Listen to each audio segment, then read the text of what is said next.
자, 특징 보도록 하겠습니다. 실시간 접근한다. 내가 원할 때마다 언제든지 바로 접근해서 자료를 처리할 수 있다. 데이터베이스 첫 번째 강의 여러분들 실시간 접근해서 들을 수 있죠, 그죠? 언제든지 원할 때 접근해서 들을 수 있습니다. 자, 계속적인 변화. 자, 첫 번째 강의가 잘못된 부분이 있으면 제가 수정을 해야겠죠. 데이터베이스는 항상 갱신이 돼야 됩니다. 삽입, 삭제, 갱신 작업으로 항상 최신의 데이터를 유지를 해야 되고요. 자, 공용, 여러 사람이 같이 쓸 수 있어야 됩니다. 자, 그리고 내용에 의해서 참조할 수 있어야 돼요. 자, 이게 무슨 뜻이냐. 자, 기사퍼스트의 홈페이지에 들어와서 강의실 들어가죠. DB1, 데이터베이스 정의, 자, DB2, 자, 이렇게 목차가 나와 있습니다. 자, 근데 실제 데이터베이스 첫 번째 강의인 데이터베이스 정의가 물리적인 공간, 그러니까 데이터베이스에 저장될 때 데이터베이스의 정의라고 이름을 붙여서 저장하느냐, 그건 아니란 얘기예요. 다른 코드 값으로 저장이 돼요. 물리적인 공간에서는. 사람이 이해하는 이런 형식으로 해서 저장되지 않습니다. 자, 그런데 여러분들은 데이터베이스 첫 번째 강의, 자, 이 내용으로 데이터베이스에 접근하는 거죠. 실제 이 코드 값을 모르지만은 이 데이터를 접근해서 이용을 하는 거잖아요. 그죠? 자, 그게 내용에 의해서 참조한다는 얘기가 그 얘기가 되는 겁니다. 실제 물리적인 공간에 위치나 주소가 아닌 물리적인 위치 알 필요 없고 데이터의 내용, 그죠? 그 값만 알게 되면은 참조해서 읽어 드릴 수 있다는 얘기입니다. 그게 데이터베이스의 특징이에요.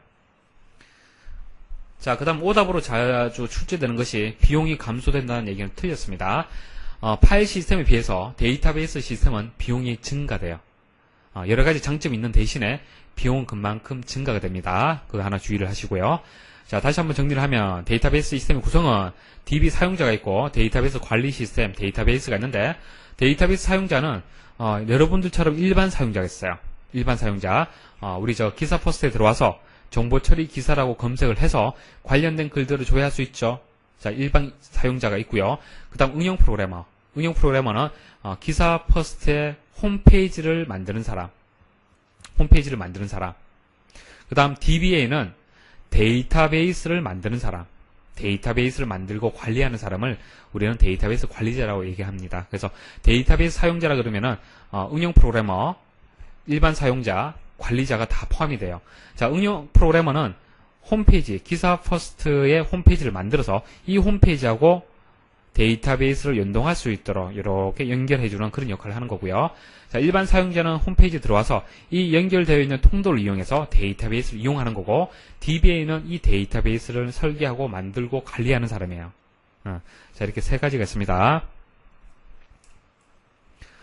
자, 그 다음 정보 시스템에 대해서 말씀을 드릴게요. 시험에 한 번 정도 출제가 됐습니다. 한두 번. 한 조직체 데이터를 바탕으로 의사결정에 필요한 정보를 추출하고 생성하는 시스템을 우리는 정보 시스템이다, 그렇게 얘기를 합니다. 자, 정보라는 얘기가 나오면 정보 시스템이다, 그렇게 생각을 하시면 되고요. 자, 그림을 통해서 개념 설명드리겠습니다. 자, 이게 정보 시스템이에요. 다른 게 아니라 입력하는 부분이 있고요, 출력하는 부분이 있고, 처리하는 부분이 있고, 제어하는 부분이 있고, 피드백하는 부분이 있습니다. 자, 자료가 무엇인지, 데이터가 무엇인지, 정보가 무엇인지는 아시겠죠? 자, 자료를 입력해서 받죠. 입력 장치를 통해서 받습니다. 그 다음 처리하는 부분이 있죠.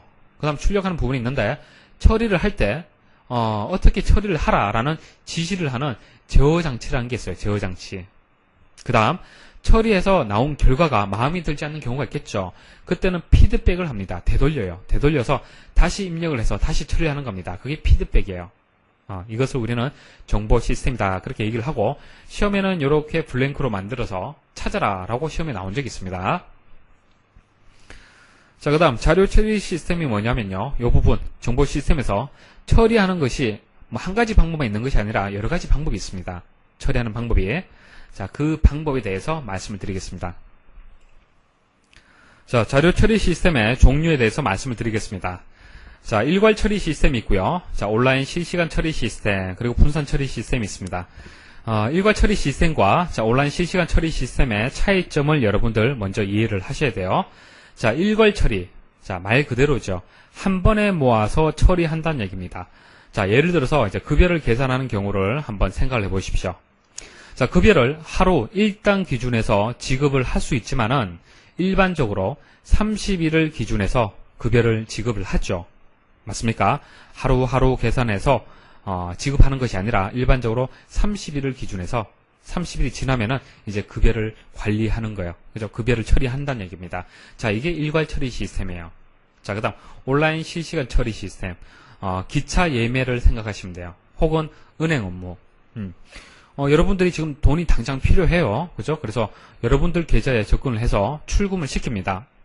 근데 출금시키는데 이 은행 업무를 보는 시스템이 일괄 처리 시스템이에요. 그러면 어떻게 되겠습니까? 만일 한 달이다. 그럼 한 달이 지나야 돼요. 그래야만 여러분들이 돈을 출금할 수 있는 겁니다. 자, 이렇게 하면 안 되겠죠, 그죠? 그래서 은행 업무라든지 예매하는 그런 이제 처리 시스템은 온라인 실시간 처리가 돼야 됩니다. 자, 차이점이 있죠, 그죠? 그래서 일괄 처리 시스템의 또 하나의 특징이 각 트랜잭션당 처리 비용이 적게 든다는 특징이 있습니다. 자, 이때 트랜잭션이라는 것은 뒤에 다시 말씀을 드릴 건데요. 작업의 단위다라고 생각하시면 돼요. 작업의 단위.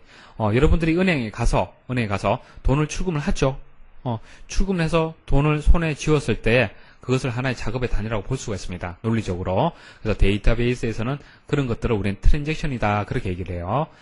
이게 이제 처리 비용이 적게 든다는 얘기인데, 자, 온라인 실시간 처리 시스템에 비해서 처리 비용이 적게 든다는 얘기입니다. 자, 설명을 드려볼게요. A라는 트랜잭션, 작업, B라는 트랜잭션, 작업이 있습니다. C, D, E가 있어요.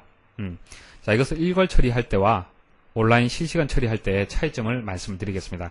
자, 일괄 처리는 공장으로 치자면은, 기계를 돌리고 바로 쭉 처리하고 공장을 세우는 거예요.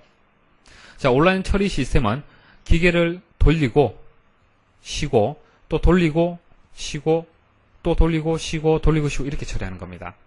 어떻습니까?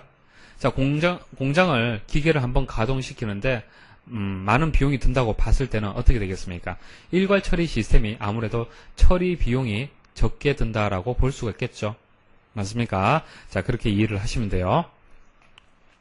그래서 일괄 처리 시스템은 시스템 입장에서 시스템 중심적이다라고 볼 수 있고요. 온라인 실시간 처리 시스템은 사용자 중심적이다라고 볼 수가 있습니다. 자, 분산 처리 시스템은 컴퓨터들이 지리적으로 분산되어 있지만 실제 사용자들이 볼 때는 논리적으로 하나로 연결되어 있는 것처럼 보여지는 처리 시스템이다. 자, 실제 물리적으로는 분산되어 있어요. 그렇지만은 사용자가 볼 때는 논리적으로 하나인 것처럼 보여진다는 얘기입니다. 여러분들 기사 퍼스트에 강의실에 들어오면요, 강의 목록이 쭉 있죠. 자, 목록이 이렇게 나와 있지만은 실제는 데이터베이스가 여러 개 있어요. 서울에도 있고 뭐 대구도 있고 이렇게 나뉘어져 있습니다. 여러 가지 이유 때문에. 그렇지만은 여러분들은 이렇게 나뉘어져 있다는 것을 알 필요가 없어요. 그죠? 그냥 클릭해서 강의 들으시면 되는 거잖아요. 그죠? 네, 그래서 분산 처리 시스템은 컴퓨터들이 지리적으로 분산되어 있지만 실제 여러분들은 알 필요 없고 논리적으로 하나인 것처럼 느껴진다는 얘기입니다. 자, 데이터 웨어하우스에 대해서 말씀을 드릴게요. 그렇게 많이 출제되지는 않습니다. 기간 업무 시스템에서 추출되어 새로 생성된 데이터베이스로서, 자, 데이터 웨어하우스도 데이터베이스가 맞습니다. 조금 달라요. 자, 의사결정 자원 시스템을 지원하는 주체적, 통합적, 시간적 데이터의 집합체다. 자, 기사 퍼스트를 예를 들어서 말씀드릴게요. 자, 기사 퍼스트를 모든 데이터를 보관하고 있는 데이터베이스가 여기 있습니다. 근데 기사 퍼스트에서 여러 부서가 있죠. 고객을 관리하는 부서가 있고요. 컨텐츠를 관리하는 부서가 있고요. 대외적으로 이제 영업하는 마케팅 부서가 있습니다. 그러면 이런 데이터베이스를 각각의 부서에서 이용을 할 건데 각 부서에서 의사결정이 좀 쉽도록 다시 한번 데이터베이스를 가공할 수가 있겠죠. 자, 이 데이터 모두가 필요한 것이 아니라 각 부서에서 의사결정이 쉽도록 또 데이터베이스를 이렇게 만들 수가 있겠죠. 이해하시겠습니까? 자, 그게 데이터 웨어하우스의 개념이 되는 거예요. 데이터베이스를 만드는데 의사결정 자원 시스템을 지원한다. 각 부서 목적에 맞도록 의사결정을 지원하도록 만든 데이터베이스, 그게 데이터 웨어하우스가 되는 겁니다.